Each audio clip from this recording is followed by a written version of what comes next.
স্বাগতম সবাইকে বাংলাদেশ পরিস্থিতির কোর্সের আজকের আমাদের বাংলাদেশ প্রশাসনিক কাঠামোর আজকের এই ক্লাসে বাংলাদেশের মোট বিভাগ আছে 8টি, যার মধ্যে আয়তনে বৃহত্তম বিভাগ চট্টগ্রাম, যার আয়তন 34,529 বর্গ কিলোমিটার।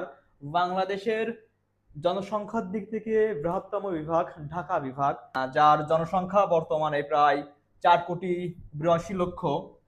বাংলাদেশের ক্ষুদ্রতম বিভাগ আয়তনের দিক থেকে হচ্ছে ময়মনসিংহ, যার আয়তন 10,584 বর্গ কিলোমিটার। বাংলাদেশের ক্ষুদ্রতম বিভাগ জনসংখ্যার দিক থেকে হচ্ছে বরিশাল, যার বর্তমান জনসংখ্যা 2022 সালের আদমশুমারি অনুযায়ী বর্তমান জনসংখ্যা 91 লক্ষর মতো।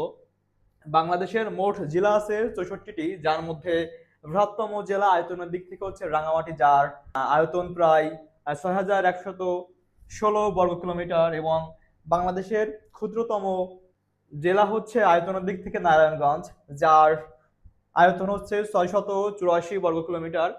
জনসংখ্যার দিক থেকে বাংলাদেশের বৃহত্তম জেলা ঢাকা জেলা, যার বর্তমান জনসংখ্যা 1,47,00,000।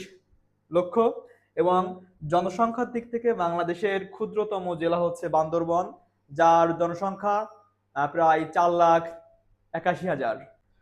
বাংলাদেশের মোট উপজেলার সংখ্যা 495টি। আয়তনের দিক থেকে বাংলাদেশের বৃহত্তম উপজেলা শ্যামনগর।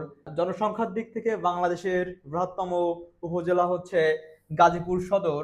বাংলাদেশের আয়তনের দিক থেকে ক্ষুদ্রতম উপজেলা হচ্ছে কর্ণফুলী। এবং জনসংখ্যার দিক থেকে বাংলাদেশের ক্ষুদ্রতম উপজেলা হচ্ছে থানসির। বাংলাদেশের মোট সিটি কর্পোরেশন আছে 12টি এবং বাংলাদেশের মোট পৌর সংখ্যা আছে 331টি। ওইভাবেতে বাংলাদেশের মোট থানা আছে 664টি। বাংলাদেশের মোট ইউনিয়ন আছে 4,596টি, যার মধ্যে আয়তনের দিক থেকে বৃহত্তম ইউনিয়ন হচ্ছে সাজেক। জনসংখ্যার দিক থেকে বৃহত্তম ইউনিয়ন হচ্ছে ধামসোনা। এবং ক্ষুদ্রতম ইউনিয়ন আয়তনের দিক থেকে হচ্ছে সেন্ট মার্টিন। এবং জনসংখ্যার দিক থেকে ক্ষুদ্রতম ইউনিয়ন হচ্ছে হাজিপুর।